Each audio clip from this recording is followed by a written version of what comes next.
ప్రేక్షకులందరికీ నమస్తే, జయ శ్రీరామ్. చాలా రోజుల తర్వాత మా గురువుగారైన ముదిగొండ శివప్రసాద్ గారి దగ్గరికి రావడం జరిగింది. ప్రేక్షకులు, మీ అందరికీ తెలిసిందే, పాకిస్తాన్ ఇండియా మధ్యలో, భారతదేశం మధ్యలో గత 2 వారాలుగా చాలా టెన్షన్ వాతావరణం నెలకొంది. మీ అందరికీ తెలిసిందే, పహల్గామ్లో అమాయకమైన పర్యాటకుల మీద ఈ జిహాదీ మూకలు మతాన్ని అడిగి మరీ చంపాయి. దీంట్లో 26 మంది హిందువులు, ఒకరు నేపాలీయులు, ఒక క్రిస్టియన్ కూడా ఉన్నారు. సో అప్పటి నుంచి భారతదేశం కూడా కొన్ని చర్యలు తీసుకుంది. అలాగే ప్రతీకారం కూడా చేస్తాము అని ఒక మాట చెప్పింది. సో దీని గురించి నేను మా గురుగారితో మాట్లాడడానికి వచ్చాను. గురుగారు నమస్కారం అండి. నమస్కారం అండి. సో గురుగారు, ఈరోజు పొద్దున్నే 1:46 అంటే ఆల్మోస్ట్ మిడ్ నైట్ ప్రాంతంలో భారతదేశం 9 స్థలాల మీద దాడి చేసింది అని మనకు వార్తలు వస్తున్నాయి. అయితే అక్కడి నుంచి ఏవైతే చిన్న చిన్న వీడియోలు కానీ ఫోటోలు కానీ వస్తున్నాయో ఇవన్నీ చూస్తే చాలామంది టెర్రరిస్టులు మరణించినట్టు వార్తలు వస్తున్నాయి.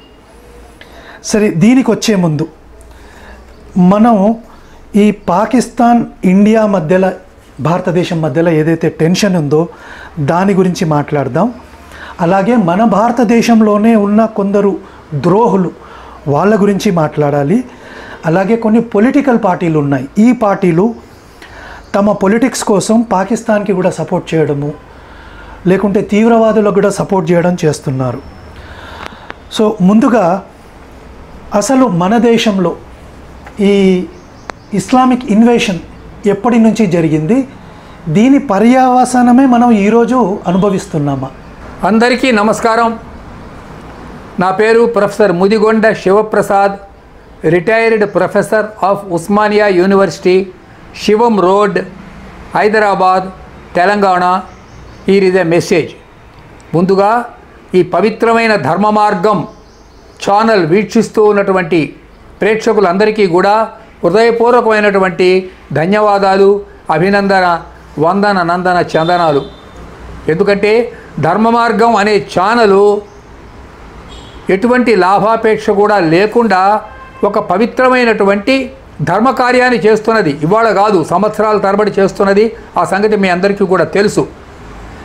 ఎప్పుడు ఎక్కడ దేశానికి అవసరం పడుతుందో అప్పుడు నేనున్నాను అంటూ ధర్మ మార్గం ముందుకు వస్తూ ఉన్నది. ఈ విషయం మీకు బాగా తెలుసు. ఇప్పుడు ఇవాళ ఆపరేషన్ సింధూర్ పేరుతో ఒక దాడి జరిగింది. దీని పూర్వాపరాలు కొంచెం మనం తెలుసుకుందాం. మీకు ఒక విషయం చెప్తాను. ఆవిడ పేరు శ్రీమతి పల్లవి.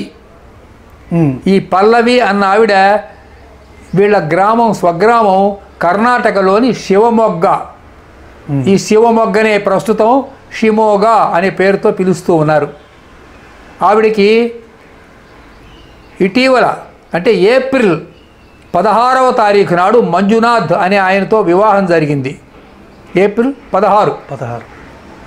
18వ తారీఖు నాడు వాళ్ళ ఇంట్లో రిసెప్షన్ ఇచ్చుకున్నారు. అయిన తర్వాత సహజంగానే ఈ నవదంపతులు ఇద్దరు కూడా హనీమూన్ కోసం 20వ తారీఖు నాడు కాశ్మీర్ వచ్చారు. 22వ తారీఖు పహల్గామ్ చేరుకున్నారు.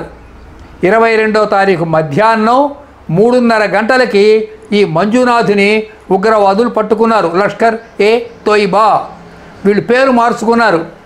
ది రెసిస్టెన్స్ ఫ్రంట్, టిఆర్ఎస్ అంటే ది రెసిస్టెన్స్ ఫ్రంట్. వీళ్ళంతా లష్కరీ తోయిబా వాళ్ళే. పేర్లు ఊరికే అట్లా వేరే వేరే ఉగ్రవాదుల పేర్లు పెట్టుకుంటూ ఉంటారు. వాళ్ళు ఈ మంజునాథును పట్టుకున్నారు. పట్టుకొని నీ ప్యాంటు విప్పేయమని అడిగారు. ప్యాంటు విప్పారు. నీకు సుంతి జరిగిందా అని అడిగారు. అంటే జరగలేదు అని చెప్పాడు ఇతను. సరే, కల్మా చదవగలవా అని అడిగారు. నేను కల్మా చదవలేను అన్నాడు. అయితే నీ పేరేమిటంటే మంజునాథ్ అన్నాడు. అయితే నువ్వు హిందువి కాబట్టి నీకు బతికే అధికారం లేదు అని చెప్పి తలలో ఒక బుల్లెట్, గుండెలో ఒక బుల్లెట్, వీపులో ఒక బుల్లెట్, అలా 3 బుల్లెట్స్తో ఆ మంజునాథుని చంపాడు. ఎవరు? పాయింట్ బ్లాంక్ అంటారు. పాయింట్ బ్లాంక్ అంటే దగ్గర, ఎదురుగా. అప్పుడు పక్కనే ఉన్న భార్య నిబెరబోయి నన్ను కూడా చంపండి అని పెద్దగా అరిచింది ఆవిడ. ఆ పల్లవి అరిస్తే వాడు అన్నట్ట మోడీసే బోలో అన్నట్ట. అంటే ఏమిటి? పోయి మోడీతో చెప్పుకో మేము ఇట్లా కాల్చి చంపామని. మిత్రులారా, ఒక్కసారి ఆలోచించండి, ఆ పల్లవి చేసిన పాపం ఏమిటి? కాశ్మీర్ నుంచి కన్యాకుమారి వరకు మన భారతదేశమే కదా. ఒకళ్ళు టూరిజం కోసం కానివ్వండి, లేకపోతే మెడికల్ టూరిజం కోసం కానివ్వండి, అంటే ఎవరికైనా అనారోగ్యం వస్తే వెళ్ళటం, దాన్ని మెడికల్ టూరిజం అంటారు. లేదా పిల్గ్రిమేజ్ కోసం కానివ్వండి, అంటే ఏదైనా దైవస్థలం పుణ్యస్థలం చూడటానికి కానివ్వండి, ఎవరైనా ఎక్కడికైనా వెళ్ళవచ్చు కదా. మన భారతదేశమే కదా కాశ్మీర్ నుంచి కన్యాకుమారి దాకా. అలాంటప్పుడు కాశ్మీర్కు ఈ ఆర్టికల్ 370 ఎత్తివేసిన తర్వాత టూరిజం పెరిగింది, వాళ్ళ ఆదాయం పెరిగింది. గత సంవత్సరం 2,30,00,000 మంది టూరిస్టులు అక్కడికి వస్తే వాళ్ళ సంపద ఎంత పెరిగిందో ఒకసారి మీరు ఆలోచించుకోండి. దీన్ని భరించలేకపోతున్నది పాకిస్తాను.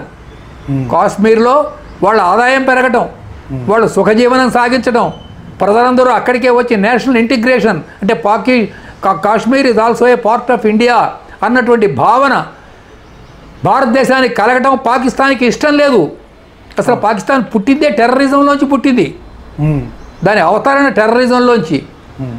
ఇప్పుడు నేను అడిగే ప్రశ్న ఏమిటంటే, ఈ పాపం పల్లవి ఈ అమ్మాయి చేసిన తప్పేమిటి?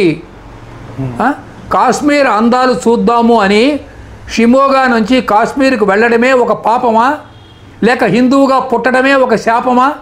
ఆవిడని ఎందుకు కాల్చి చంపారో దానికి ఈ ఉదారవాదులు, the so called pseudo secularist should give a proper reply. Exactly గురుగారు, this is the right time. ఆవిడ చేసిన తప్పేమిటి?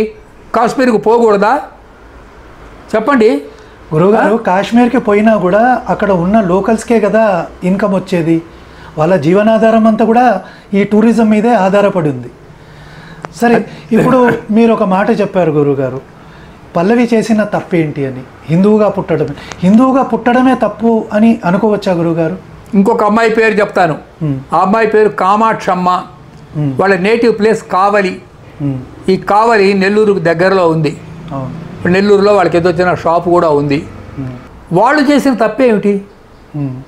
వాళ్ళు విహారయాత్రకు కాశ్మీర్ వెళ్ళారు కదా. ఆలోచించండి. సోమిశెట్టి మధుసూదన్ రావు గుర్తొచ్చింది. వాళ్ళు చేసిన తప్పేమిటి ఒకసారి నాకు చెప్పండి. అంటే కాశ్మీర్ వెళ్ళకూడదా? అదేమన్నా నిషిద్ధ ప్రాంతమా? ఈ కాశ్మీర్లో సైతాన్లు మాత్రమే ఉంటారా? హ్యూమన్ బీయింగ్స్ ఉండరా? ఎక్కడి నుంచో పాకిస్తాన్ నుంచి వచ్చి ఉగ్రవాదులు తుపాకులతో సాయుధులై విత్ ఆర్మీ యూనిఫామ్ వచ్చి ఇక్కడ ఉన్నటువంటి 26 మంది అమాయకులు, నిరాయుధులు పాప కూర్చొని కాఫీ తాగుతున్నారు సాయంత్రం పూట, స్నాక్స్ తింటూ. వాళ్ళని కాల్చి చంపటాన్ని నేను అడిగే ప్రశ్న ఏమిటంటే, దీన్ని ఎలా సమర్థిస్తారు?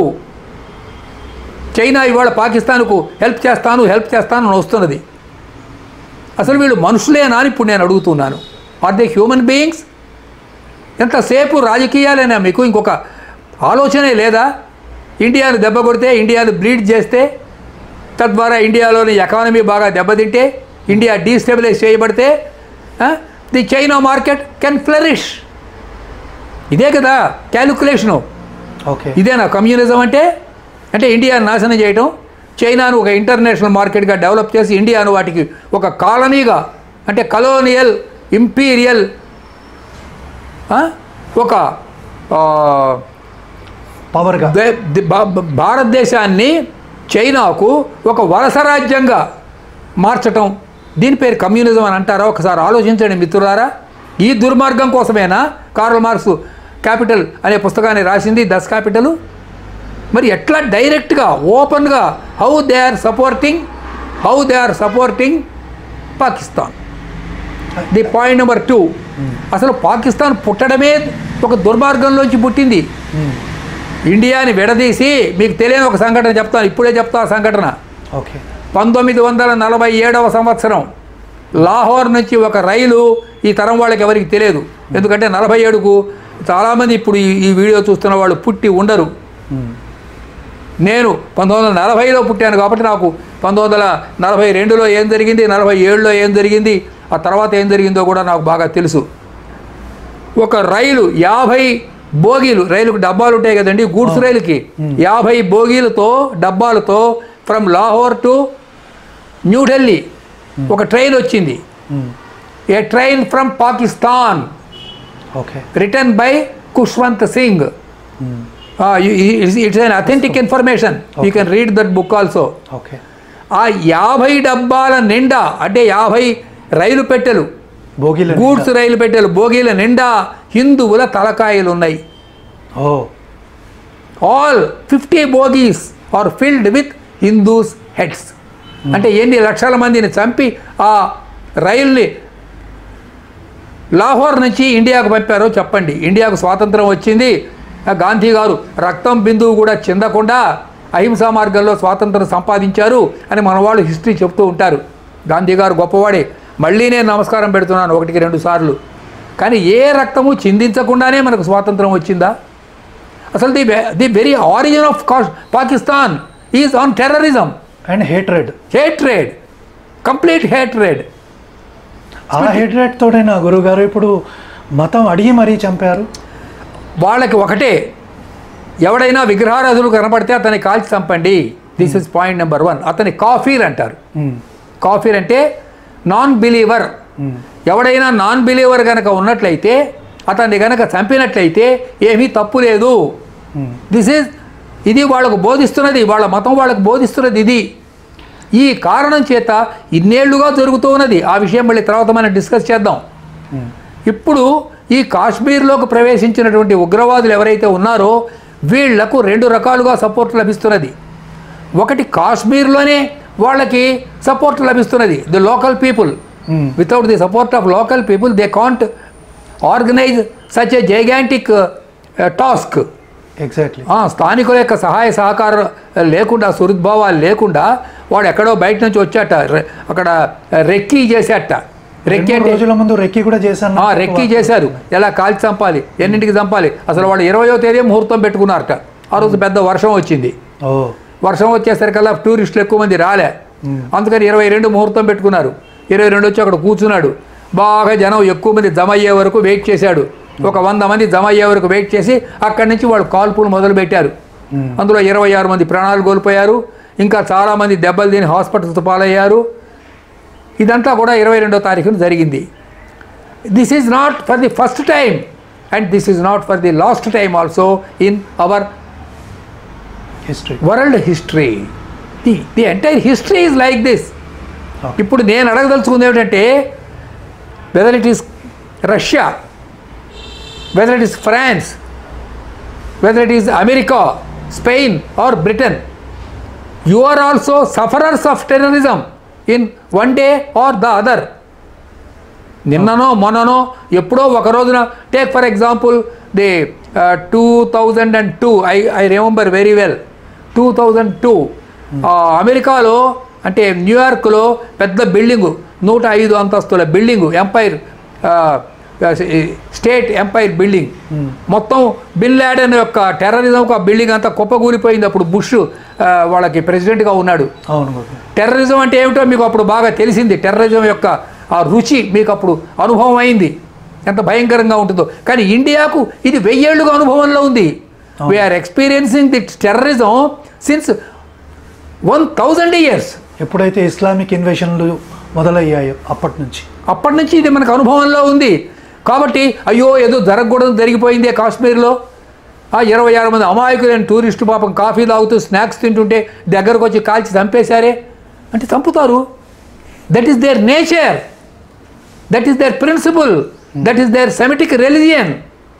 This type of terrorist behaviour is there in their minds. వాళ్ళు ఫిదాయి అంటారు. ఫిదాయి అంటే చిన్న పిల్లవాడిని పట్టుకొస్తారు, వాడికి మెల్లగా టెర్రరిజం బుర్రకెక్కిస్తారు. దేవుడి కోసం నువ్వు చచ్చిపోతే నీకు అక్కడ జన్నత్ వస్తుంది, అంటే స్వర్గంలో నీకు ఒక సీట్ రెడీగా ఉంటుంది అని చెప్పి పంపిస్తారు వాడిని ఆత్మాహుతి దాడి అంటారు. ఇట్లా ఫిదాయిల్ని పంపిస్తుంటారు వీళ్ళు. ఇలాగ ఎన్నెన్ని దుర్మార్గాలు చేయవచ్చో అన్ని దుర్మార్గాలు కూడా జరుగుతున్నాయి. ఇప్పుడు మీరు చెప్పండి మిత్రులారా, ఇవాళ అంటే 7వ తారీఖు ఉదయం మన వాళ్ళు అంటే ఇండియన్ సోల్జర్స్ వెళ్ళి 9 చోట్ల దాడి చేశారు. ఆ దాడి చేసిన 9 5 పాక్ ఆక్రమిత కాశ్మీర్లు, ఇంకొక 4 చోట్లు పంజాబ్ ఏరియాలో ఉన్నటువంటి ఇటు అంటే పాకిస్తాన్లో ఉన్నటువంటి ప్రదేశాలు. మొత్తం కలిపి 9 ప్రదేశాలలో సక్సెస్ఫుల్గా కొట్టి వచ్చారు. అందులో ఎన్ని వందల మంది చనిపోయారన్న ఫిగర్ ఇప్పుడు నేను ఇమీడియట్గా చెప్పలేను, ఎందుకంటే అఫీషియల్గా నా దగ్గర లేదా మీ దగ్గర కూడా ఇప్పుడు ఈ క్షణాన లెక్కలు లేవు. ఆ statistics you will get it within no time. అంటే తొందరలో మీకు ఆ స్టాటిస్టిక్స్ అన్నీ కూడా అందుబాటులోకి వస్తాయి ఇవాళ రేపట్లో. ఇప్పుడు నేను మీకు చెప్పదలుచుకున్నది ఏమిటంటే దీన్ని ఆపరేషన్ సింధూర్ అని పేరు పెట్టారు. ఈ ఆపరేషన్ సింధూర్ని మనం బలపరచాలా వద్దా? That I'm asking. తప్పనిసరిగా సపోర్ట్ చేయాలి. అయితే నా క్వశ్చన్ కూడా ఉంది గురుగారు. వీళ్ళు ఏం చేశారంటే మతం అడిగి చంపారు. అండ్ చంపింది కూడా ఎవరిని? పిల్లల్ని, స్త్రీల జోలికి పోలేదు, కేవలం మగవాళ్ళని అంటే భర్తల్ని మాత్రమే చంపారు. అందుకే సింధూర్ అనే పేరు పెట్టారా? అంటే చాలా ఇది ఈ పేరుని కూడా మోదీ గారే సజెస్ట్ చేసినట్టు వార్త నేను విన్నాను. అది ఒకటి. రెండవ క్వశ్చన్ ఏంటంటే వీళ్ళు వెళ్ళి మోదీకి చెప్పు అని అన్నారంట. మోడీసే బోలో. సో మోడీ గారు విన్నారు, నిన్న రాత్రి ఈ పని కూడా చేశారు. అండ్ మోదీ గారే ఈ సింధూర్ అనే పేరు పెట్టారు అన్నారు. అంటే ఇది లింక్ అన్నట్టు అనిపిస్తుందా గురుగారు మీకు కూడా? సింధూర్ అనే పదానికి కుంకుమ అని అర్థం. అంటే స్త్రీల ముఖాన ఉన్నటువంటి కుంకుమను వాళ్ళు చెరిపేశారు కాబట్టి అదే పేరు పెట్టారు. సింధూరం అంటే సాఫ్రన్ అని కూడా ఒక అర్థం ఉంది సంస్కృతంలో. సింధూరం అంటే హనుమంతుడు పూసుకుంటాడే ఒంటికి రంగు. బజరంగ్ బలి ఆయన ఒంటికి పూసుకునే రంగుని సింధూరం అంటారు. మీరు టెంపుల్స్లో కూడా చూస్తారు. కాబట్టి ఈ వీరులందరూ కూడా ఎవరు? మన సైనికులందరూ కూడా ఆపరేషన్ సింధూర్ అనే పేరుతో ముందుకు దూకారు. దిస్ ఈజ్ ఆపరేషన్ టెర్రరిజంకి వ్యతిరేకంగా జరుగుతున్నటువంటి సింధూరం. సింధూరం అంటే ఆపరేషన్ సాఫ్రన్ అని ఇంకొక అర్థం ఉంది ఇందులో. Okay. And one more meaning is also there. ఈ ఆపరేషన్ ఎక్కడ జరిగిందంటే కాశ్మీర్ నుంచి జరిగింది. కాశ్మీర్లో కుంకుమ పండుతుంది. అవును. ఆ కుంకుమకు సింధూర్ అనే పేరుంది. కాశ్మీర్లో కుంకుమ పడుతుంది కదా, దాన్ని సాఫ్రాన్ అంటారు ఇంగ్లీష్లో. కుంకుమ పువ్వుని సాఫ్రాన్ అంటారు ఇంగ్లీష్లో. ఓకే. దాన్ని మనం తెలుగులో కుంకుమ పువ్వు అంటాము, సంస్కృతంలో సింధూర్ అని కూడా అంటాం. Okay. So this is operation Kashmir. Okay. This is Sindoor. ఇన్ని రకాలైనటువంటి అర్థాలు ఈ పదానికి ఉన్నది. సింధూరం, రక్తచందనం అని చెప్తూ ఉంటారు మన వాళ్ళు కవులు. కాబట్టి ఈ సింధూర్ అనేది టెర్రరిస్టుల మీద జరుగుతూ ఉన్నటువంటి భారతదేశం దాడికి this word is a symbolic expression, అంటే పొయిటిక్ ఎక్స్ప్రెషన్. ఓకే. అయితే ఇంకో క్వశ్చన్ కూడా ఉంది గురుగారు. ఇప్పుడు వాళ్ళు మతం అడిగి మరీ చంపారు. సో ఆపరేషన్ పేరు కూడా సింధూర్ అంటే మతాన్ని చెప్పుకుంటూ దాడి చేయడం అనుకోవచ్చా? వాళ్ళకి 2 పాయింట్లు. పాకిస్తాన్ దివాలా ఎత్తిన దేశం, వాళ్ళకి డబ్బు కావాలి. ఈ రకమైన దాడి చేస్తే వాళ్ళకి డబ్బులు ఇస్తారు. Okay. They are getting funds. This is point number 1. Okay. Point number 2 ఏమిటంటే వాళ్ళకి గత 1947 నుంచి ఇప్పుడు 2025 వరకు బాగా మతపిచ్చ ఎక్కిచ్చారు. డాగ్మా అంటే మతమౌఢ్యం బాగా తలకెక్కింది. వాళ్ళు ఏమంటున్నారంటే 1947లో ఒక సంఘటన మీకు చెప్తాను. మహమ్మద్ అలీ జిన్నా ఒక మాట అన్నాడు, హస్కే హస్తే హస్తే హస్తే హస్కే లేలియా పాకిస్తాన్, లడ్కే లేంగే హిందూస్తాన్. అంటే చిరునవ్వుతో పెద్ద కష్టం లేకుండా ఊరికే నెహ్రూ గారిని గాంధీ గారిని భయపెట్టి చూసుకో అని భయపెట్టి ఒక రైలుని లాహోర్ నుంచి పంపించేప్పటికి భయపడిపోయి ఇంకెంతమంది చంపుతారు అని భయపడిపోయి మాకు పాకిస్తాన్ ఇచ్చారు. అట్లా భయపెట్టి పాకిస్తాన్ను మేము ఏర్పాటు చేసుకున్నాం. We have started a country, ఒక మత ప్రధానమైన దేశం. అది there is no democracy there. దీన్ని థియోయిస్టిక్ స్టేట్ అంటే మతరాజ్యం, థియోలాజికల్ స్టేట్ అంటారు. మజబ్ బేస్డ్ స్టేట్ అనుకోవచ్చు, స్టేట్ అని అంటారు. మతానికి సంబంధించి మతాధిక్యం మత ప్రాతిపదిక మీద ఏర్పడినటువంటి దేశం అని అంటారు. మరి ఇన్నాళ్ళ నుంచి ఆ దేశం నడుస్తున్నది. ఇప్పుడు ఒకవేళ మనం సరెండర్ అయినా, ఫర్ ఎగ్జాంపుల్ ఇన్ కేస్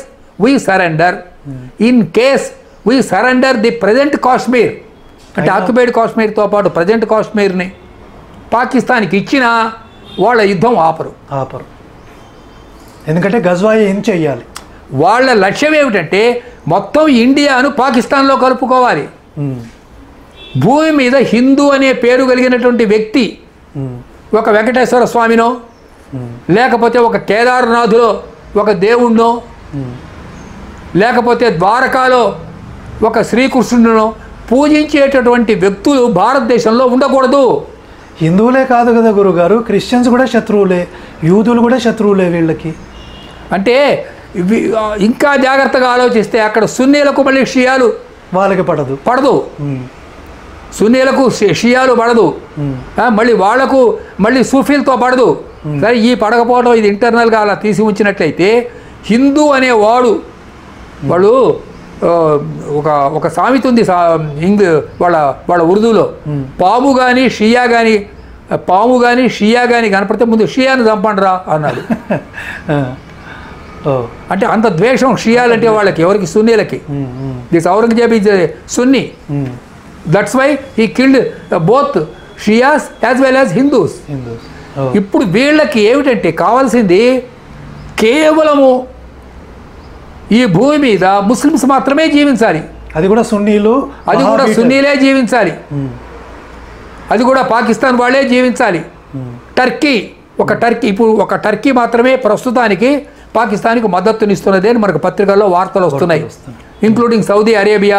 వద్దురా బాబు మనకి దెబ్బలాట, ఏదో ఎవరు బతుకు వాళ్ళు బతకనివ్వండి, ఎవరు మతం వాళ్ళు ఇంట్లో కూర్చొని పూజ చేసుకొనివ్వండి అని అంటూ ఉన్నారని మనం వింటూ ఉన్నాం.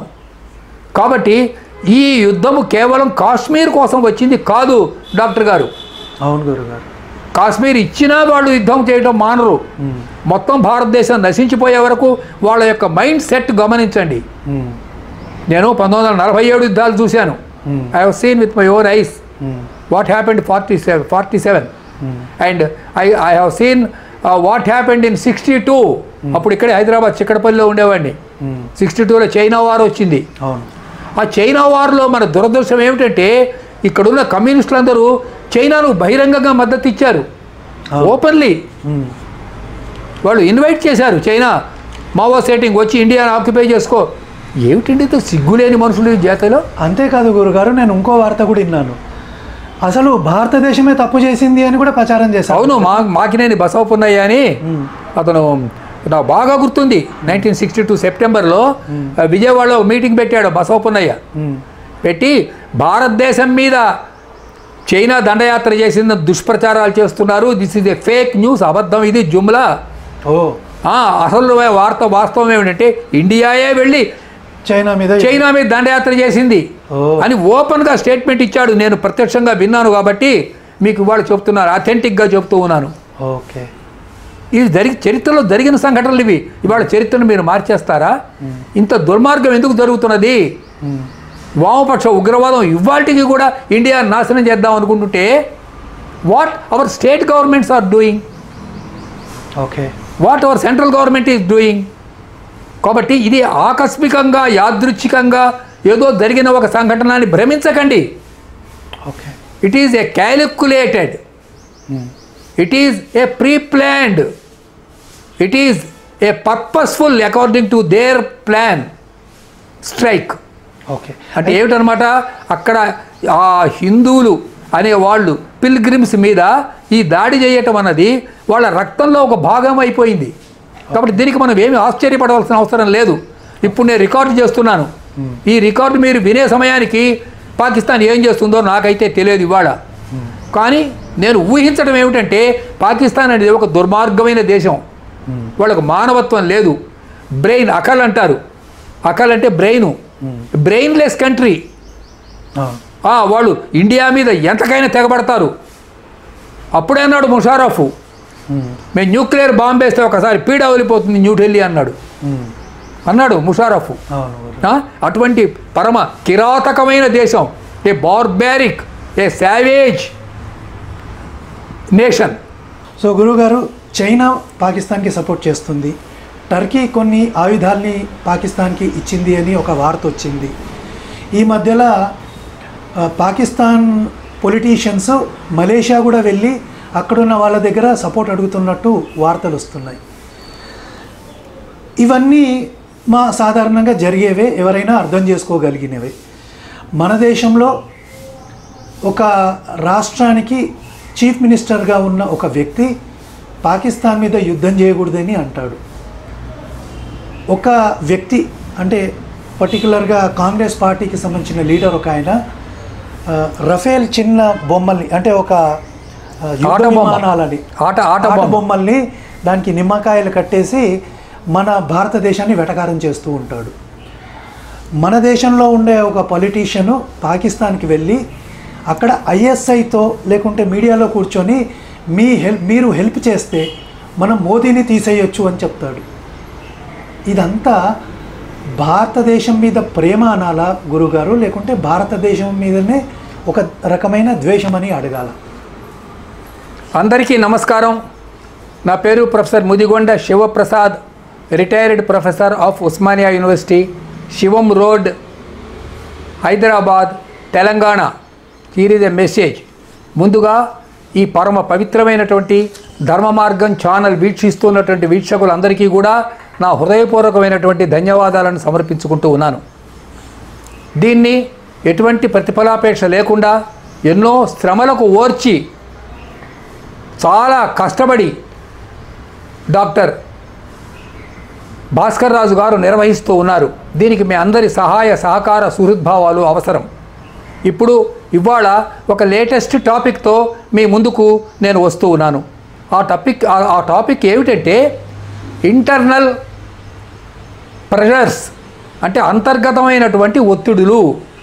ఈ అంతర్గతమైన ఒత్తిడులు అంటే ఏమిటి? భారతదేశం కాశ్మీర్ నుంచి కన్యాకుమారి దాకా మొత్తం ఒకే మాట మీద కష్ట సమయంలో నిలబడాలి. ముఖ్యంగా పరీక్షా సమయాలలో నిలబడాలి. అలా నిలబడకపోవటం వల్ల ఏం జరుగుతుంది? 1000 ఏళ్ళు అంటే దాదాపు 10వ శతాబ్దం 11వ శతాబ్దం నుంచి ఇవాల్టి వరకు 1947 వరకు మనం ఎన్నెన్ని కష్టాలు పడ్డామో మీకు తెలుసు కదా. మొత్తం భారతదేశం హైదరాబాదులో మీకు గుర్తుండే ఉంటుంది, ట్యాంక్ బండ మీద నిజాం నవాబు కాలంలో, కాశ్మీర్ రిజ్వీ కాలంలో ఆడవాళ్లను, పాపం స్త్రీలను బట్టలు విప్పి బతుకమ్మలు ఆడిచ్చారు శరన్నవరాత్రాల రోజుల్లో. మర్చిపోతారా ఈ దుర్మార్గాలన్నింటినీ? అయితే ఇవాళ ఎందుకు అందరూ ఏకంగా ఉండలేకపోతున్నారు, ఇది ఆలోచిద్దాం. దీని వెనక మనకు కొన్ని ముఖ్యమైనటువంటి పాయింట్స్ మనకు కనపడుతూ ఉన్నాయి. అంటే మనస్తత్వం, what is the mind set. ఒక మైండ్ సెట్ ఏమిటంటే they want political power. Okay, 1947లో స్వాతంత్రం వచ్చింది, ఇండియాలో డెమోక్రటిక్ సెటప్ వచ్చింది. అంటే ఓట్ల రాజకీయం కావాలి. ఈ దేశంలో ఇవాళ 140 కోట్ల మంది ప్రజలు ఉన్నారు. ఈ 140 కోట్లలో 80 కోట్ల మంది మాత్రమే హిందువులు. తక్కిన 60 కోట్ల మందిలో ముస్లింలు ఉన్నారు, క్రిస్టియన్స్ ఉన్నారు, కమ్యూనిస్టులు ఉన్నారు. ఓకే, సెక్యులర్లు ఉన్నారు. కమ్యూనిస్టులు వీళ్ళే, ది సోకాల్డ్ సూడో సెక్యులరిస్టులు. ఓకే, వీళ్ళెవరూ కూడా హిందువులతో కలవరు. కాబట్టి వాళ్ళ ఓట్ల కోసము ఈ రాజకీయ పార్టీలు పుట్టినాయి. మీరు గమనించండి బాగా. ఇప్పుడు ఉత్తరప్రదేశ్లో అఖిలేష్ యాదవ్, వాళ్ళ నాయన పేరు ములాయం సింగ్ యాదవ్. అతను కరసేవకులు అంటే రామభక్తుల్ని తుపాకులు పెట్టి కాల్చాడు. కాల్చి నాకు ఛాన్స్ వస్తే ఇంకా ఎక్కువ మంది రామభక్తులను చంపుతానని ఓపెన్గా అన్నాడు. యాదవులు అంటే ఏమిటి? శ్రీకృష్ణుని వంశంలో పుట్టిన వాళ్ళు కదా. మరి శ్రీకృష్ణుని రక్తం వీళ్ళలో ఉందా? మీరు ఆలోచించండి. Are they having the blood of lord Krishna or the blood of Mohammed Ali Jinnah? You yourself assess. కాబట్టి ఇలాంటి పార్టీలు ఇంకా చాలా ఉన్నాయి. ఆవిడ బెంగాల్లో మమతా బెనర్జీ అంటున్నది, మీరు కనుక ముస్లింల జోలికి వెళ్తే అంతర్యుద్ధం వస్తుంది. ముర్షిరాబాద్లో ముస్లింలు అక్కడ హిందువులను చంపేస్తున్నారు. చంపితే చంపనివ్వండి, చూసి చూడనట్టు ఊరుకోండి. మీరు ఏమన్నా కనుక చేస్తే సివిల్ వార్ విల్ కమ్ అని బెదిరిస్తున్నది. ఇంకా దక్షిణాదికి వద్దాం. ఇక్కడ తమిళనాడులో వాళ్ళు ఏమంటున్నారు, సనాతన ధర్మ ఈజ్ ఏ క్యాన్సర్, సనాతన ధర్మ is verse than dengue and corona. What is సనాతన ధర్మ? సనాతన ధర్మ అంటే వేదిక్ రిలీజియన్. వాళ్ళు ఏంటి సహనావతు సహనవ భునక్తు, వాళ్ళు ప్రీచ్ చేసినంత వేదంలో ఏం చెప్పారు? సత్యమేవ జయతే, అహింస పరమో ధర్మ. ఇది డెంగ్యూ అండి. అహింస పరమో ధర్మ, ధర్మో రక్షతి రక్షిత. ఇవి పాపమైనా ఈ బూతు మాటలా చెప్పండి. ధర్మో రక్షతి రక్షిత. మీరు ధర్మాన్ని రక్షించండి, ధార్మికంగా జీవించండి. సహనావతు అంటే మంచి సహనం కలిగిండి, హ్యావ్ టాలరెన్స్. ఇవి బూతు మాటలా అండి? ఇది డెంగ్యూవా? ఇది లేకపోతే ఇది కలరా? చెప్పండి ప్రేక్షకులారా, మీరే చెప్పండి. మరి ఈ మాటలు వాళ్ళు ఎందుకు అన్నారు అంటే దీనిలో కొంత అజ్ఞత ఉండవచ్చు, ఇగ్నోరెన్స్ కొంత ఉండవచ్చు. ఇగ్నోరెన్స్తో పాటు వాళ్ళకి యారగెన్స్ కొంత ఉండవచ్చు, రాజకీయ ప్రయోజనాలు కూడా కొంత ఉండవచ్చు. ఇలా అనడం వల్ల వాళ్ళు they want Muslim oats and Christian oats only. చూడండి డాక్టర్ గారు, మీకు ఒక చిన్న లాజిక్ చెప్తాను. ఈ కమ్యూనిస్టులు మాకు మతంతో సంబంధం లేదని అంటారు కదా. అవును, మేము మతం మత్తు మందు, ఓపియం, రిలీజియన్ ఈజ్ ఓపియం అంటారు కదా. If religion is opium, why you are supporting all other religions except Hinduism? మనం టీవీ డిబేట్లలో కూడా చూస్తుంటాం గురుగారు. ఎవరైనా ఒక హిందూ కానీ ప్యానలిస్ట్ వచ్చి ముస్లింల గురించి మాట్లాడితే ముస్లిం కంటే ముందు కమ్యూనిస్ట్ రియాక్ట్ అవుతాడు. అంటే వీళ్ళు వాళ్ళని తిడుతున్నారు. ఎందుకు అంటే ఇక్కడ వీళ్ళ మతం మత్తు మందు అనేది ఒక హిందువులకు మాత్రమే వర్తిస్తుందా? ఈ మాటలు వీళ్ళు అక్కడికి వెళ్ళి పాకిస్తాన్లో చెప్పమనండి చూద్దాం, లేదా చైనాలో చెప్పమనండి. ఇక ఈ కాంగ్రెస్ పార్టీ యొక్క చరిత్ర చూద్దాం. ఈ పార్టీని స్థాపించిన వాడు ఒక బ్రిటిషరు, అతని పేరు హ్యూమ్. ఈ పార్టీ నేటికి 150 సంవత్సరాల క్రితం పుట్టింది ఈ పార్టీ. దీన్ని సంస్థాపించింది అతను. తర్వాత ఈ పార్టీని నడిపినటువంటి వాళ్ళు సయ్యద్ అని ఒకడు ఉండేవాడు ఆ రోజుల్లో. అతని I think his name is Syed. తర్వాత ఈ పార్టీని నడిపినటువంటి వాళ్ళు షౌకత్ అలీ, మహమ్మద్ అలీ జిన్నా, షేక్ ముజీబుర్ రెహమాన్. ఇంకా నడిపినటువంటి వాళ్ళు ఈ షౌకత్ అలీ అనేవాడు గాంధీ గారికి చాలా మంచి ఫ్రెండ్, దగ్గర ఫ్రెండ్. వీళ్ళందరూ స్వాతంత్ర సమరంలో పాల్గొన్నమాట నిజమే. కానీ 1947లో మాకు సపరేట్ కంట్రీ కావాలన్నారు. We don't want to stay in India, we want a separate country అన్నారు. అక్కడ అలీబీ సెంట్ అనే ఒక ఆవిడ హోమ్ రూల్ అని పెట్టింది. ఆవిడ మాకు సంపూర్ణ స్వాతంత్రం గురించి వాళ్ళు అడగలే, హోమ్ రూల్ అన్నది. కాబట్టి ఈ పార్టీని నరిష్ చేసిన వాళ్ళు అంటే పెంచి పోషించినటువంటి వాళ్ళు వెస్టర్నర్స్. అలాగే ఎడ్వినా అని ఒక ఆవిడ ఉండేదండి ఆ రోజుల్లో. అసలు ఈ తరం వాళ్ళకి ఆ పేరు కూడా తెలియదు. ఎడ్వినా మౌంట్ ప్యాటర్న్ అంటున్నారు. కరెక్ట్. ఆవిడ గురించి ఈ ఛానల్లో చెప్పుకుంటే ఇది పవిత్రమైన ఛానల్. దీని పేరు ఈ ఛానల్ పేరే ధర్మ మార్గం కాబట్టి ఇంకా ఎక్కువగానే చెప్పను. ఆ ఎడ్వినా ఎలా చెబితే నెహ్రూ గారు అలా డ్యాన్స్ చేస్తుండేవాడు. He used to dance before Edwina Mountbatten. విన్నాను గురుగారు, అవన్నీ మనం ఈ ఛానల్లో చెప్పుకోకూడదు. మరి అంటే ఎడ్వినా ఈ దేశాన్ని పరిపాలించింది. నేను విన్నది ఏమిటంటే Nehru is not a Hindu అని ఆయన చెప్పుకున్నాడు కదా గురుగారు. By education I'm Christian, by culture I'm Muslim, accidentally I'm Hindu అనేదో. వీళ్ళు కాశ్మీరీ పండిట్స్ అని అక్కడ ఉన్నారు. వాళ్ళు ఎంత కరప్ట్ అయిపోయారో మనకి తెలియదు కదా. 8,000 సంవత్సరాలలో మతం మార్పిళ్లలో షేక్ అబ్దుల్లాకు వీళ్ళకి మంచి ఫ్రెండ్షిప్ అది ఉండేది. పోనీ తర్వాత వచ్చినటువంటి ఇందిరాగాంధీ చూద్దామంటే she is also not a Hindu. ఆమె పెళ్లి చేసుకుంది ముస్లింనే కదా గురుగారు. She is a Persian. Firoz Gandhi. కానీ ఫిరోజ్ గాంధీ మంచివాడు. నాకు బాగా తెలుసు వాళ్ళు. Firoz Gandhi is a Nationalist. He used to oppose దాన్ని. ఆ రోజుల్లో ఏమనుకునేవాళ్ళు అంటే మామ అల్లుళ్ళు దెబ్బలాడుకుంటున్నారు, సరసాలు ఆడుకుంటున్నారు పార్లమెంట్లో అనేవాళ్ళు. మామ అల్లుళ్ళు వీళ్ళు దెబ్బలాడుకునేవాళ్ళు ఒకళ్ళతో ఒకళ్ళు. నాకు నెహ్రూని చూచాను, ఆయన ఉపన్యాసాలు విన్నాను. ఫిరోజ్ గాంధీ మంచివాడండి. అలాగే రామ్ మనోహర్ లోహియా కూడా చాలా మంచివాడు. ఇప్పుడు వీళ్ళు సమాజ్వాదీ పార్టీ అంటారు చూడండి, దీని ఫౌండర్ రామ్ మనోహర్ లోహియా అని పొట్టిగా ఉండేవాడు. ఈజ్ ఎ పర్ఫెక్ట్ జెంటిల్మెన్ అండి. 1950లో అతను పర్ఫెక్ట్ నేషనలిస్ట్. మరి వీళ్ళంతా ఎట్లా వచ్చారు? ఈ లిల్లీపుట్స్, అంగుష్టమాత్రులు, ఈ కుక్క గొడుగులందరూ ఎక్కడి నుంచి వచ్చినాయి? మరి ఇప్పుడు ఇవాళ she's an Italian, the head of the Congress party, she's an Italian. అంటే పార్టీ పుట్టినప్పటి నుంచి ఇవాళ వరకు ఇలాగే ఉన్నప్పుడు వీళ్ళు భారతదేశాన్ని ఎందుకు ప్రేమిస్తారు? ప్రేమించాలని మనం ఎందుకు ఆశించాలి? అసలు వి కాంట్ ఎక్స్పెక్ట్ కదా. కాబట్టి ఆ పార్టీ యొక్క స్వరూప స్వభావాలు అలాగే ఉంటాయి, కమ్యూనిస్టుల యొక్క స్వరూప స్వభావాలు అలాగే ఉంటాయి. 1962లో ఈ ఇందాక మనం చెప్పుకున్నాం కదా, మాకినేని బసవపున్నయ్య ఎట్లా దేశద్రోహం చేశాడు. 1948లో వీళ్ళు అక్కడికి రష్యా వెళ్ళారు, నాకు బాగా గుర్తుంది. 1948 ఇక్కడ రష్యా వాళ్ళని స్టాలిన్ అప్పుడు బతుకున్నాడు. స్టాలిన్ నువ్వు సైన్యం ఇవ్వండి, ఈ తెలంగాణ మొత్తం తగలబెడతానని వెళ్ళి అడగడానికి వెళ్ళాడు మాకినేని బసవపున్నయ్య. తెలంగాణ మొత్తాన్ని తగలబెట్టేస్తాను, మీ సైన్యాన్ని కూడా ఇవ్వండి అని అడిగాడు. అడిగిన వద్దురా బాబు, అది చాలా దుందుడుకు చర్య, అంటే దుస్సాహసం.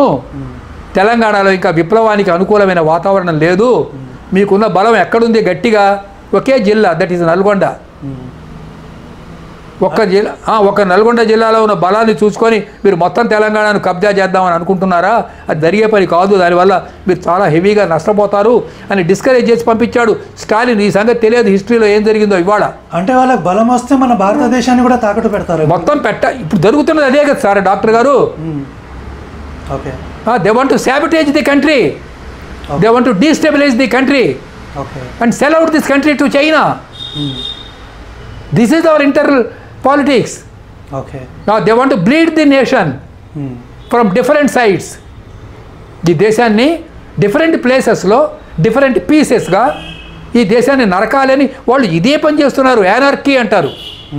కాబట్టి ఇప్పుడు ఆ మణిశంకర్ అయ్యారు అని ఒకడు ఉన్నాడు, ఈజ్ ఫ్రమ్ తమిళనాడు. అతను ఏమన్నాడు, ఈ నరేంద్ర మోడీ నీచుడు, సేమ్ వర్డ్ హీ యూజ్డ్. ఎందుకంటే నీచమైన పనులు ఏం చేశాడంటే నరేంద్ర మోడీ, పాపం తిండికి కూడా సరిగ్గా 2 పూట్ల అతను నోచుకోడు. రోజుకు 16 గంటలు పనిచేస్తున్నాడు కష్టపడి. He's working 16 hours per day just for the sake of the development of India. అతను నీచుట్ట. ఇంకోసారి ఏదో మీటింగ్లో పోతే అక్కడైనా పిఎం అయితే కాలేడు కానీ ఇక్కడ వచ్చి టీ అమ్ముకోవచ్చు అని కూడా ఒక మాట మాట్లాడారు. అవును, ఇది 2014లో జరిగింది. हमारे जनपद को आओ, वहाँ चाय दुकान खोलो. పరమ నీచుడండి అతను. యాక్చువల్గా చెప్పాలంటే దాని Manishankar Aiyar is misfit to be called as an Aiyar. Aiyar means Brahmin కదండి. అవును, అయ్యర్స్ అయ్యంగార్సు వీళ్ళంతా తమిళ్ బ్రాహ్మిన్స్ కదా. ఇటువంటి దుర్మార్గులు ఎట్లా పుట్టారండి ఈ దేశంలో? ఆశ్చర్యం వేస్తుంది. ఇతను కరాచీ వెళ్ళాడు డాక్టర్ గారు, కరాచీ వెళ్ళాడు. నాకు గుర్తుంది ఎప్పుడంటే 2019 కొంచెం అటు ఇటుగా కరాచీ వెళ్ళి దునియా టీవీ అని ఒక టీవీ ఉంది అక్కడ. ఆ టీవీ ఛానల్లో ఈ ఐఎస్ఐ వాళ్ళతో కూర్చొని మీరందరూ మాకు హెల్ప్ చేయండి, మేము మోదీని తీసేస్తాం, మీ హెల్ప్ ఉంటే తప్ప మేము చేయలేము, please help us to defeat India. ఏంది గురువు గారు ఇది ఏం మెంటాలిటీ? వీళ్ళు అసలు మనుషులేనా? Are they human beings? I'm asking them. Do you call them human beings? ఈ మణిశంకర్ అయ్యర్లను, మహబూబా ముఫ్తీలను వీళ్ళను మనం మనుషులుగానే భావించవచ్చా? మీరు చెప్పండి ఒకసారి. పాకిస్తాన్ వెళ్ళి మీరు వచ్చి ఇండియా మీద దండయాత్ర చేయండి అని డైరెక్ట్గా అడగటం ఏమిటండి? క్లిష్ట సమయాలలో రాజకీయాలకు అతీతంగా నేను రేవంత్ రెడ్డిని అప్రిషియేట్ చేస్తున్నాను. I'm not a member of Congress party or any party. నేను ఏ పార్టీలో నాకు చారానా మెంబర్షిప్ లేదు డాక్టర్ గారు. అట్లీస్ట్ క్యాండిల్ మార్చ్ తీశారు, ఓవైసీ కూడా వెళ్ళాడు దానికి. ఓవైసీ అంటే అది స్ట్రాటజిక్, కావచ్చు, దట్ ఈజ్ ఏ స్ట్రాటజిక్. కొంచెం డర్పోక్ ఇక్కడ ఏమన్నా తిరుగుబాటు వస్తే వాళ్ళకి నష్టాలు కలుగుతాయి. లాంగ్ టర్మ్ ప్లానింగ్ వేసుకుంటున్నాడు. అది సరే. రేవంత్ రెడ్డి కాంగ్రెస్ పార్టీలో ఉన్నప్పటికీ కూడా క్లిష్ట సమయం వచ్చినప్పుడు రాజకీయాలకు అతీతంగా దేశంలో ఉన్న వాళ్ళందరూ కలవాలి. అందుకు మీకు చిన్న ఎగ్జాంపుల్ చెప్తాను. 1971 అప్పటికి చాలామంది మీరు టీవీ ఇక్కడ చూస్తున్న వాళ్ళు పుట్టి ఉండరు. అప్పుడు బంగ్లాదేశ్ వార్ వచ్చినప్పుడు ఇందిరాగాంధీ ఆ వార్ నడిపింది. నాకు బాగా గుర్తుంది. అప్పుడు వాజ్పేయి ఏమన్నాడో తెలుసునా అండి, ఇందిరాగాంధీ ఈజ్ అవర్ లీడర్ అన్నాడు. Vajpayee is an opposition leader, our leader is Indira Gandhi అని ఓపెన్గా అన్నాడు. షీఈ్ అవర్ భద్రకాళి అన్నాడు. అదేంటి, that is humanity, that is patriotism. ఇవాళ అది కావాలి డాక్టర్ గారు, దేశంలో యూనిటీ కావాలి. యూనిటీ కావాలి. ఇవాళ యుద్ధం వచ్చింది, యుద్ధం వచ్చినప్పుడు మీ నెత్తి మీద బండలేస్తున్నప్పుడు కూడా మీకు బుద్ధి రాకపోతే ఇంకెప్పుడు వస్తుందిరా బుద్ధి? మిమ్మల్ని చంపుతున్నారు, ఒకవైపు నుంచి మిమ్మల్ని నరుకుతున్నారు. పాకిస్తాను మీ నెత్తి మీద బాంబులు వేస్తున్నది. డాక్టర్ గారు, ఎక్కడెక్కడ బాంబులు వేయాలని పాకిస్తాన్ వాళ్ళు అనుకుంటున్నారో ఆ లిస్టు మీకు చెప్తాను. మన హైదరాబాదుకు సంబంధించినంత వరకు డిఫెన్స్ కాలనీస్, దిండిగల్ జాగ్రత్తగా ఉండండి, దిండిగల్ డిఫెన్స్ కాలనీ, ఇంకా నాగార్జున సాగర్ జాగ్రత్తగా ఉండండి. Andhra Pradesh Balaji temple, that is Tirupati, ఇవన్నీ vulnerable places. Balaji temple. ISRO, that is Sriharikota in Nellore district, most vulnerable place. And Chennai city and Kalpakkam, అక్కడ అవర రియాక్టర్ ఉంది, ఏమిటది, న్యూక్లియర్ రియాక్టర్ ఉంది కల్పాకం. కల్పాకం మీద కూడా బాంబులు పడవచ్చు. అంటే నిజంగా మీరు భయపెడుతున్నారు. భయపెట్టడం కాదు, నేను మీకు ఇన్ఫర్మేషన్ ఇస్తున్నా, మీ జాగ్రత్తల్లో మీరు ఉండండి. ఇంకా ఉత్తరప్రదేశ్లో మిగతా ప్రాంతాల్లో ఎక్కడెక్కడ జరుగుతాయో మీకు తెలుసు. నవీ బొంబాయి అంటే బొంబాయిలో ఈ నావీ ఎక్కువగా ఉండే ప్రదేశం. గుజరాత్, రాజస్థాన్, ఇంకా మిగతా ప్రదేశాలు చాలా ఉన్నాయి. తర్వాత వైజాగ్ మీద బాంబులు పడవచ్చు. Vizag people they have to protect themselves, ఎందుకంటే అక్కడ మన నేవీ కూడా ఉంది. అదేవిధంగా Paradip that is in Orissa, you have to take maximum precautions. ఇలా కొన్ని ఇంపార్టెంట్ ప్లేసెస్ పేర్లు నేను ఇప్పుడు చెప్పాను. ఈ పేర్లు చెప్పిన ప్రదేశాలన్నీ కూడా మిమ్మల్ని మీరే ప్రొటెక్ట్ చేసుకోండి. ఎక్కడో సరిహద్దులో ఉన్నటువంటి భారత సైన్యం వచ్చి బాలాజీ టెంపుల్ని రక్షించలేదు. The people of Tirupati should protect their god. అలాగే ఒక చంద్రబాబు నాయుడు గారో లోకేష్ గారో వచ్చి రాత్రింబవళ్ళు అక్కడ కూర్చొని కాపలా కాయలేరు. వెంకటేశ్వర స్వామి దగ్గరికి ఆ లోకల్గా ఉన్న భక్తులే మీరు మీ టెంపుల్ని కాపాడుకోండి. Anything may happen from today. కాబట్టి ఈ దుర్మార్గుల్ని దుష్ట శిక్షణ శిష్ట రక్షణ అన్నారు. యుద్ధం వచ్చింది, యుద్ధం ఎవ్వడూ ఆశించడు, అందరూ డెవలప్మెంట్ ఆశిస్తారు. కానీ అనివార్యంగా ఇన్ఎవిటబుల్గా యుద్ధం వచ్చినప్పుడు we have to protect our selves. So గురుగారు, ఈ ఇస్లామిక్ ఇన్వేషన్ ఇది భారతదేశంలోనే జరగలేదు, అనేక దేశాలలో ఈ జిహాదీ ఉగ్రవాదులు దాడి చేశారు. ఈరోజు కూడా మనం యూరోప్ చూస్తున్నాం. యూరోప్ చాలా దారుణంగా తయారైంది. అనేక దేశాలలో, అంటే అది జర్మనీ కానివ్వండి, స్విట్జర్లాండ్, ఇలాంటి దేశాలలో ఈ ముస్లింల సంఖ్య చాలా దారుణంగా పెరిగి అక్కడ ఉన్న సమాజంలో కూడా అలజడులు సృష్టిస్తున్నారు వీళ్ళు. అయితే మన దేశంలో ఈ జిహాదీ ఇన్వేషన్ ఎప్పుడు మొదలైంది, అది ఎవరు చేశారు?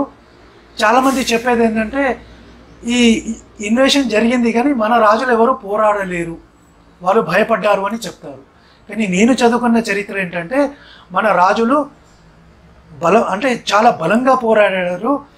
ఈ తీవ్రవాదులు రాకుండా ఎన్నో వందల సంవత్సరాలు పోరాటం చేశారు. కాబట్టి మనం ఈరోజు కూడా మెజారిటీలో ఉన్నామని. సో ఇది ఎలా మొదలైంది మన దేశంలో? అందరికీ నమస్కారం. నా పేరు professor Mudigonda Sivaprasad, retired professor of Osmania university, Shivam road, Hyderabad, Telangana. Here is a small historical background record. ఇప్పుడు మీకు మన భారతదేశ చరిత్రలో కొన్ని మీకు తెలిసినవి, తెలియనివి, తెలిసినా మర్చిపోయినవి కొన్ని ఘట్టాలు గుర్తు చేయవలసినటువంటి అవసరం వచ్చింది. ఎందుకంటే నిన్న మనకి ఒక దాడి జరిగింది. అమాయకులైనటువంటి ఛాయ్ తాగుతూ కూర్చున్నటువంటి టూరిస్టుల మీద ఒక దండయాత్ర జరిగింది. అరే ఇదేమిటి ఇంత విచిత్రంగా ఉంది, పాపం వాళ్ళు ఏం పాపం చేశారు, ఛాయ్ తాగుతూ కూర్చుంటే వచ్చి చంపేందుకు వెళ్ళిపోయారు అని భయపడుతున్నారు, ఆశ్చర్యపోతున్నారు. ఇందులో ఏమీ ఆశ్చర్యం లేదు, నథింగ్ టు బి. ఇందులో ఆశ్చర్యపడవలసిన అంశం ఏమీ లేదు. ఎందుకంటే చరిత్ర తెలియని వాళ్ళు ఆశ్చర్యపోతారు. ఓకే, నేను మీకు ప్యూర్గా హిస్టరీ చెప్తాను. ఈ టాపిక్లో ఏమిటంటే ఆ హిస్టరీ మనకు నేటికి 1400 సంవత్సరాల పూర్వం సౌదీ అరేబియాలో ఈ ఇస్లాం పుట్టింది. ఈ ఇస్లాం పుట్టక ముందు అక్కడ చిన్న చిన్న రిలిజియన్స్ ఉండేవి, ఒక్కొక్క గ్రామంలో ఒక్కొక్క రిలిజియన్. అలా ఒక 300 చిన్న చిన్న మతాలు ఉండేవి. ఆ మతాలలో శైవం కూడా ఉండేది. అక్కడ మక్కాలో ఉన్నది శివలింగం అని కూడా చెప్తూ ఉంటారు. అవును, అక్కడ మక్కాలో ఉన్న శివలింగం, దాన్ని ఇప్పుడు కాబా అనే పేరుతో పిలుస్తున్నారు. అక్కడ ఉన్నటువంటి దేవుణ్ణి వాళ్ళు ఖర్జూరేశ్వరుడు అని పిలిచేవాళ్ళు అని హిస్టరీలో ఉన్నమాట. వాస్తవమే. పోనండి, ఏ పేరుతో పిలిస్తే మనకేమిటి? దేవుణ్ణి ఏ పేరుతో పిలిచినా శాస్త్రనామాలు మనం ఒప్పుకుంటాం కదా, అది మన సంస్కృతి. ఆ తర్వాత ఏమైందంటే ఎవరైతే ఇస్లామిక్ కల్మా చదవరో వాళ్ళందరినీ చంపివేయవచ్చు అన్నటువంటి ఒక రిలిజియన్ బయలుదేరింది. Okay, this is Semitic thought అంటారు దీన్ని. సెమిటిక్ థాట్ అంటే ఎవరైతే నాన్ బిలీవర్స్ ఉంటారో వాళ్ళని చంపేయవచ్చు అని. ఈ విధంగా ఖడ్గంతో ఆ మతం క్రమంగా ముందుకు వచ్చి అనేకమైన దేశాలను ఆక్యుపై చేసుకుంటూ వాళ్ళు ఇండియాకు వచ్చారండి. ఇండియాకి 10th century కొంచెం ముందుగా వచ్చారు. కాసిం అని అతను దాహిర్ ఆ ప్రాంతంలో వచ్చారు. వచ్చి వాళ్ళు ఉత్తర భారతదేశంలో మొదట దండయాత్ర చేశారు. ఖైబర్ బోలన్ నుంచి వచ్చి ఉత్తర భారతదేశంలో దండయాత్ర చేశారు. దక్షిణ భారతదేశానికి తెలియదు. టెర్రరిజం యొక్క వాడి వేడి వీళ్ళు అనుభవించి ఎరగరు. అంటే వీళ్ళలో వీళ్ళు దెబ్బలాడుకునేవాళ్లే, కానీ వీళ్ళు ధర్మ యుద్ధాలు చేసుకునేవాళ్ళు. రాజ్యాల కోసం ఫైట్ చేసుకున్నారు కానీ మతం కోసం ఎప్పుడు ఫైట్ చేసుకున్నారు. అంతేకాదు వీళ్ళు ధర్మ యుద్ధం అంటే చీకటి పడితే యుద్ధం చేయకూడదు, దేవాలయాలు ధ్వంసం చేయకూడదు, గోబ్రాహ్మణులను చంపకూడదు, స్త్రీల జోలికి పిల్లల జోలికి వెళ్ళకూడదు, ఒకవేళ శత్రువు శరణార్థి అని వస్తే వదిలిపెట్టాలి. దీని ధర్మయుద్ధం అంటారు. వాడు చంప తగిన శత్రువైనా సరే శరణార్థి అని ఒక మాట అన్నాడంటే సరెండర్ అంటే చాలు, పోరా పో అని వదిలిపెట్టాలి. పృథ్వీరాజ్ చౌహాన్ ని 17 సార్లు అందుకే వదిలిపెట్టారా గురుగారు? ఇలాంటివన్నీ కూడా మన దేశంలో ఉండేవి. పూర్వం ఈ ధర్మయుద్ధాలు ఉండేవి. ఈ ధర్మయుద్ధాలే వీళ్ళని నాశనం చేసింది. చెప్తున్నాను వినండి. మీరు కాఫీలో అయ్యా మీరు కాఫీ అలవాటు ఉంది కదా, మీరు కాఫీలో కొంచెం పందారు వేసుకుంటారు ఒక స్పూను టేస్ట్ కోసం కదా. మీరు అలా కాకుండా ఒక హాఫ్ గ్లాసు పంచదార వేసుకొని అందులో కాఫీని డికాషన్ పోసుకొని తాగారు అనుకోండి, ఏమవుతుంది? డయాబెటీస్ వస్తుంది. అట్లాగా మన ధర్మయుద్ధం, మన సహనావ భునక్తు, బుద్ధం శరణం గచ్చామి, ఇవి మంచివే కానీ దీన్ని వికృతి అంటే ఇవి మనల్ని నాశనం చేసినాయి. శత్రువు వాడు తుపాకులు పట్టుకొని వస్తుంటే మీరు సహనాభావుతో మంత్రం చదివితే ఏమవుతుంది డాక్టర్ గారు? అదే జరిగింది ఇండియాలో. మీకు కొన్ని ఎగ్జాంపుల్స్ హిస్టరీలో చూపిస్తాను. పృథ్వీరాజ్ జయచంద్, ఈ జయచంద్ అన్నవాడు ఇక్కడ పుట్టినవాడే. ఈ పృథ్వీరాజ్ మీద కోపంతో, ఈ పృథ్వీరాజ్ చౌహాన్ మీద కోపంతో ఆ రాణి సంయుక్త తన కుమార్తెని ఇతను వివాహం చేసుకున్నాడని అల్లుడి మీద కోపంతో ఇతను వెళ్ళి గోరికి సహాయం చేశాడు. This is our history, this is our Indian history. అట్లాగే సోమనాథ్ దేవాలయానికి గజని దండయాత్రకు వస్తే అక్కడ బ్రాహ్మణులు ఉన్నారు చాలా మంది, గుంపు. చూసుకో ఇప్పుడు మా సోమనాథుడు వస్తాడు లోపల నుంచి, దేవాలయం లోపలికి వచ్చి మహిమ చూపిస్తాడు చూడండి అంటే చూస్తూ కూర్చున్నారట. చూడు ఇప్పుడు సోమనాథుడు వస్తాడు, దేవాలయంలోంచి వస్తాడు, వచ్చి ఈ శత్రువులను చంపుతాడు ఇట్లా చూస్తూ మంత్రాలు చదువుకుంటూ కూర్చున్నారు. వాడు వచ్చాడు, టెంపుల్ని నాశనం చేశాడు, శివలింగాన్ని ముక్కలు చేశాడు, ఈ బ్రాహ్మణులందరినీ చంపేశాడు. అక్కడ ఉన్న సంపద అంతా కూడా వేసుకొని నేను వెళ్ళొచ్చా సోమనాథ్కి. అది సరిగ్గా సముద్రం ఒడ్డున ఉంటుంది, అది వెస్ట్రన్ కోస్ట్లో ఉంటుంది. ద్వారకా కూడా అక్కడే ఉంటుంది, అది మన అరేబియా సముద్ర తీరంలో. అందులో పడవల మీద సంపద అంతా వేసుకొని అక్కడి నుంచి వాడు వెళ్ళిపోయాడు. దీన్ని మూర్ఖత్వం అంటారా లేకపోతే వివేకం అంటారా? మీరే చెప్పండి. ఇట్లా మన వాళ్ళు పతనమైనారు. ఇదే భారతదేశ చరిత్రలో చాలాసార్లు రిపీట్ అయింది. ముసునూరు నాయకులు ఉండేవాళ్ళు, కాకతీయ సామ్రాజ్యం తర్వాత వచ్చారు వాళ్ళు, కాపై నాయకుడు, ప్రోలయ నాయకుడు. వాళ్ళ జీవితం అంతా కూడా ఇస్లామిక్ ఇన్వేషన్స్ మీద, మన రేకపల్లి, వేగి, ముసునూరు, వరంగల్ ఈ ప్రాంతంలో వాళ్ళు ఫైట్ చేసి ఎవరి మీద? ఢిల్లీ సుల్తాన్ మీద. అంటే అప్పుడు ఇతను ఉండేవాడు తుగ్లక్ అనే ఒకడు ఉండేవాడు. ఈ తుగ్లక్ ఫాదర్ పేరు ఘియాజుద్దీన్. ఇప్పుడు నేను చెప్తోంది ఈ హిస్టరీ కామన్ ఈరా 1325 నుంచి 40 మధ్యలో హిస్టరీ మీకు ఇప్పుడు చెప్తున్నాను. ఎందుకంటే 1323లో కాకతీయ సామ్రాజ్యం పతనమైపోయింది. అంత గొప్ప సామ్రాజ్యం ఎట్లా పతనమైందో తెలుసునా అండి? కాకతీయ సామ్రాజ్యం పతనం. సరే, ఇక్కడ లోకల్గా పద్మనాయకులు రెడ్లు దెబ్బలాడుకున్నారు. దీంతో పాటు మనకు శత్రువులు బయట నుంచి ఉలుగ్ ఖాన్ వస్తే ఆ ఉలుగ్ ఖాన్ దండయాత్రకి వీళ్ళు సహాయం చేయలే. అతనికి వ్యతిరేకంగా ఇద్దరు పోరాడలే. అప్పుడు ఇతను పట్టుకొని తీసుకెళ్తే నర్మదా నదిలో దూకి ఆత్మహత్య చేసుకొని చచ్చిపోయాడు. ఈ కమిటెడ్ సూసైడ్ ది ప్రతాపరుద్ర. దాంతో the entire the fortune of our Kakatiya dynasty మిట్టి మే మిల్ గయా అంటారు చూడండి, అట్లా లిక్విడ్ ది డస్ట్. అంత పెద్ద కాకతీయ సామ్రాజ్యం. కాబట్టి మరి ఇంటర్నల్గా ఉన్నటువంటి కాన్ఫ్లిక్ట్ వల్ల వాళ్ళు ఇస్లామిక్ ఇన్వేషన్స్లో వాళ్ళు బలపడ్డారు. ఇప్పుడు మాలిక్ కాఫర్ వచ్చాడు, నాకు బాగా గుర్తు, ఇయర్ 1313 1313 మాలిక్ కాఫర్ వచ్చాడు, ఓరుగోలును కొట్టాడు. అక్కడి నుంచి కోహినూరు డైమండ్ ఎత్తుకొని పోయినాడు. కోహినూరు డైమండ్ ఓరుగోలు ఫోర్ట్లో ఉండేది. తర్వాత అది ఇంకా ఒక పర్షియాకి వెళ్ళి పర్షియా నుంచి బ్రిటిషర్స్కి వెళ్ళి తర్వాత బ్రిటిషర్లు అని నెత్తి మీద పెట్టుకుంది. పెద్ద డైమండ్ అది, కోహినూరు డైమండ్. 241 టన్నుల బంగారం. తులాలు కాదు మిత్రులారా, కేజీలు కాదు, టన్నులు. టన్స్. ఒక టన్ అంటే ఎన్ని కిలోలండి? 100 కేజీయా? 1000. అలా 241 టన్నుల బంగారం ఓరుగులు ఫోర్ట్లోంచి ఎత్తుకొని పోయినాడు మాలిక్ కాఫర్. ఇంకా ముందుకు వచ్చి ఇటు దక్షిణాదికి వెళ్ళిపోయి హలిపీడు, బేలూరు నాశనం చేశాడు. అక్కడ ఉన్న సౌందర్య మంచి శిల్పాలన్నింటినీ ధ్వంసం చేశాడు. అక్కడి నుంచి శ్రీరంగం వెళ్ళాడు. శ్రీరంగేశ్వరుడు ఉన్నాడు కదా తమిళనాడు, అక్కడ శ్రీరంగేశ్వర మొత్తం టెంపుల్ అంతా ధ్వంసం చేశాడు. ఇవన్నీ హిస్టారికల్ ఫ్యాక్ట్స్ అండి. చాలామంది అంటారు వాళ్ళు డబ్బు కోసం ఈ పని చేశారండి అంటారు కమ్యూనిస్ట్ చరిత్రకారులు. The so called R S Sharma and Romila Thapars. వాళ్ళు డబ్బు కోసం ఈ పని చేశారు, అంత ఆర్థికమే కదా, మానవ సంబంధాలన్నీ ఆర్థిక సంబంధాలే. ఇది మార్క్సిజం. డబ్బు కోసం ధ్వంసం చేస్తే నందీశ్వరుడు వాడికేం అపకారం చేశాడు? I'm asking question. ఈ మధ్యలోనే నేను ఒక హిస్టోరియన్ అని చెప్పుకుంటాడు, రామ్ పుణ్యాని అని ఒక ఆయన ఉన్నాడు గురుగారు, మీకు కూడా తెలుసు. ఈయన ఏమంటాడంటే గుడిని కూలగొట్టడానికి కారణం ఏంటంటే వీళ్ళ శత్రువులు గుళ్ళో వెళ్ళి దాక్కున్నారు, అందుకే గుళ్ళో దాక్కుంటే గుడిని కూలగొట్టాల్సిన అవసరం ఏంటి గురుగారు? పోనీ గుడిని కూలగొట్టారు అనుకుందాం, నందీశ్వరుడు ఏం చేశాడు? ఎగ్జాక్ట్లీ. ఇప్పుడు వరంగల్ వెళ్ళండి, ఆ నందికి మూతి ఉండదు, తోక ఉండదు. కాశ్మీర్ అజ్వి ఈ నందీశ్వరుని ఎందుకు కూలగొట్టాడు? అక్కడ అందమైనటువంటి శిల్పాలు, ఒక శిల్పం చేయాలంటే వాడికి 40 ఏళ్ళు వాడి జీవితం అంతా గడిచిపోతుంది ఆ శిల్పికి. That tire his life he contributed for the sake of that sculpture. అట్లా అందమైనటువంటి శిల్పాలు, రామప్ప శిల్పాలు. ఈ శిల్పాలు వీళ్ళకేమి అపకారం చేసినాయి? గుళ్ళోకి వెళ్ళి దాక్కుంటే పోనీ అట్లాగే అనుకుందాం. మరి వాళ్ళు శిల్పాలను కూలగొట్టాల్సిన అవసరం ఎందుకు వచ్చింది? అంటే వాళ్ళ మతమే చెప్తుంది కదా గురువుగారు అలా కూలగొట్టమని. ఇట్లా వందలాది టెంపుల్స్, ఒక టెంపుల్ కాదండి, ఒక 36,000 temples in India. I'm giving you figures.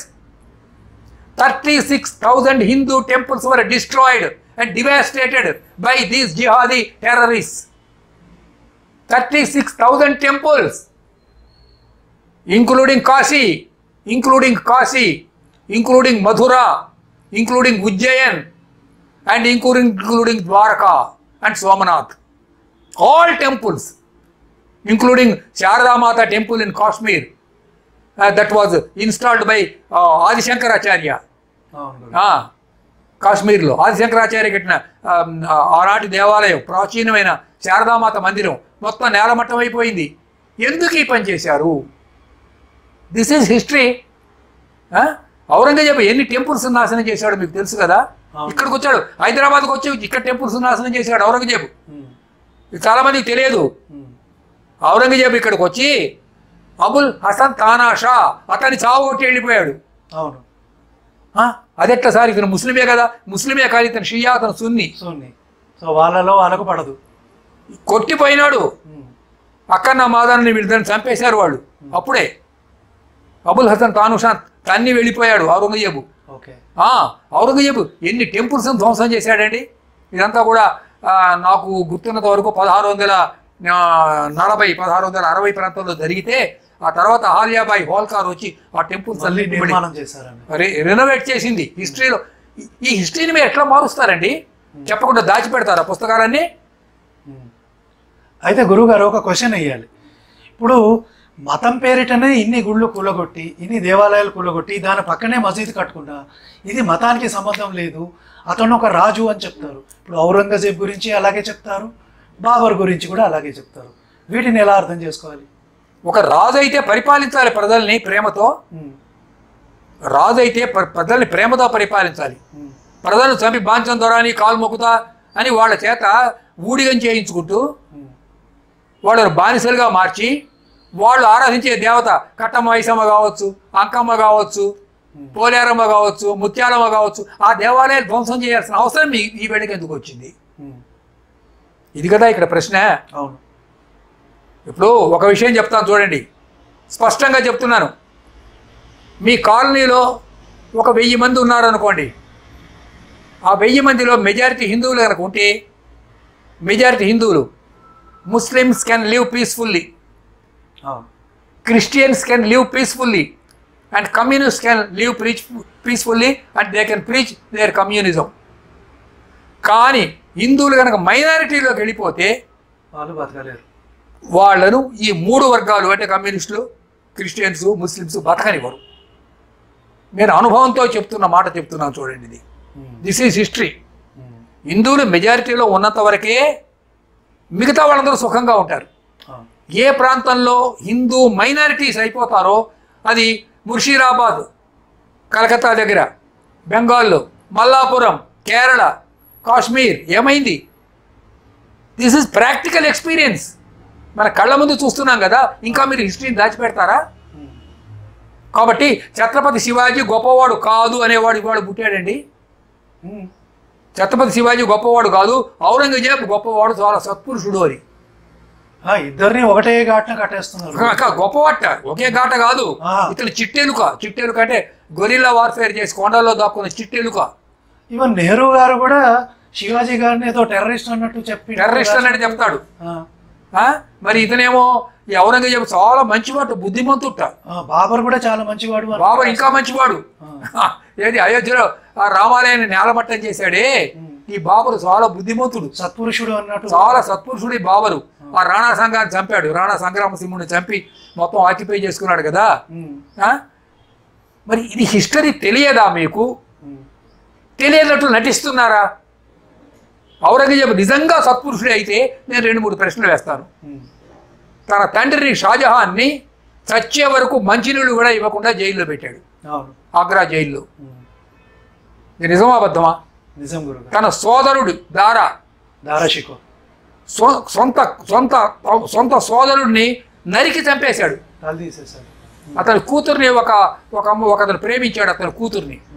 వాడిని ఒక గానుగులో పెట్టి కింద నిప్పు పెడితే వాడు అందులో చచ్చిపోయాడు. ఇది హిస్టరీ. ఏమండి, నిజంగా సత్పురుషుడు ఈ పనులు చేస్తారా? చెప్పండి.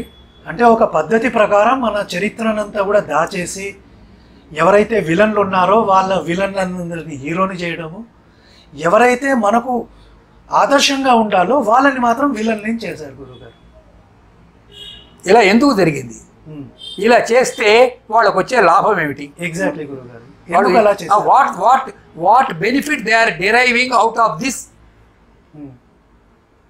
Wrong history? హిస్టరీకి వక్రీకరణ చేయడం ద్వారా వాళ్ళు సాధించే ప్రయోజనం ఏమిటంటే ఇండియన్స్ పనికి మాలిన వాళ్ళు, వీళ్ళకి హిస్టరీ లేదు, this is a defeated history, భారతీయుల చరిత్ర అంతా కూడా పనికి మాలిన చరిత్ర అని నిరూపించడం ద్వారా వీళ్ళను బలహీనపరిచి మానసికంగా ఈ దేశం మీద చైనాను దండయాత్రకు పూరికొల్పటం, లేదంటే ఇస్లామిక్ ఇన్వేషన్స్కు సహాయం పట్టడం. This is history. Mahmood Ali జిన్నాను మంచివాడు అనేవాళ్ళు ఇవాళకి ఉన్నారు. ఇప్పుడు గుంటూరు చౌరస్తాలో జిన్నా టవర్ అని ఉంది. అవును, ఎందుకు ఉందండి? I don't know. Jinnah tower అక్కడికి 1946లో జిన్నా వచ్చాట ఒకసారి రానివ్వండి. What is there? It's what ఒకసారి జిన్నా వచ్చాట 1946లో మహమ్మద్ అలీ జిన్నా గుంటూరు వచ్చాట. వచ్చాడో తెచ్చాడో నాకు తెలియదు, వచ్చాడని చెప్తారు వాళ్ళు. వస్తే అక్కడ జిన్నా టవర్ కట్టాలా? అంతేందుకు గురువు గారు, ఇప్పుడు కర్ణాటక గవర్నమెంటే కాంగ్రెస్ ఉన్నప్పుడు టిప్పు సుల్తాన్ జయంతి అని చేస్తున్నారు. ఇది ఏం మెంటాలిటీ గురువు గారు? టిప్పు సుల్తాన్ చేసిన పనులు తెలియదు. ఇప్పటికీ అక్కడ అయ్యంగార్స్ అంటారు. అయ్యంగార్స్ అంటే వైష్ణవేట్స్. కొన్ని వేల మందిని ఒకే రోజు చంపాడండి, ఒకే రోజు. ఆ రోజున వాళ్ళు ఇవాటికి కూడా వాళ్ళు ఆనందించరు, ఉపవాసం చేసి వాళ్ళు నిరసన వ్రతం ఇవాటికి 300 సంవత్సరాలు రోజు ఇవాటికి వాళ్ళు ఆ రోజున పండగ చేసుకోరు అయ్యంగార్స్ ఆ ఏరియాలో. ఒకే రోజు శృంగేరి వెళ్ళి అక్కడ వాళ్ళని కొడితే వాళ్ళు పరిగెత్తుకుంటూ వీళ్ళు ఛత్రపతి శివాజీ దగ్గరికి వెళ్ళి మమ్మల్ని రక్షించండి అని వెళ్ళి వేడుకున్నారు.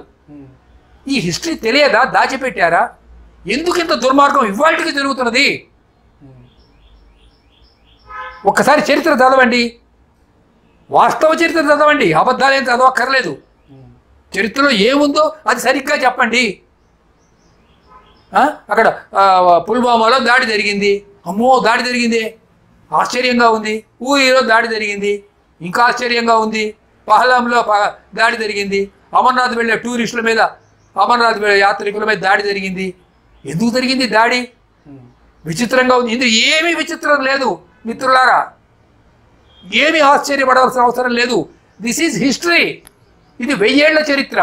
Since 1000 years we are experiencing this terrorism. మీకు అమెరికాలో ఒక్కసారి దాడి జరిగితే జార్జ్ బుష్ కాలంలో వాళ్ళు భయపడిపోయారు. వెంటనే ఒసామా బిన్ లాడెన్ని వాళ్ళు చంపేశారనుకోండి. కానీ మనకు ఇది 1000 ఏళ్ళుగా అనుభవంలో ఉన్న ఒక చరిత్ర. You can't change the history today.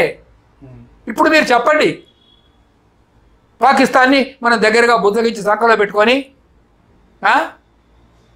వాళ్ళని ఇది మంచి కంట్రీ, వాళ్ళతో మనం చర్చలు చేద్దాం, చర్చల వల్ల ఈ ఉగ్రవాదం నశిస్తుంది, పాముకు పాలు పోస్తే ఒకనాడు కాకపోతే ఒకనాడైనా సరే అది మంచి పాము అవుతుందేమో. కాదు మిత్రులారా, అసలు ఆ మతం పుట్టిందే విధ్వంసం కోసం.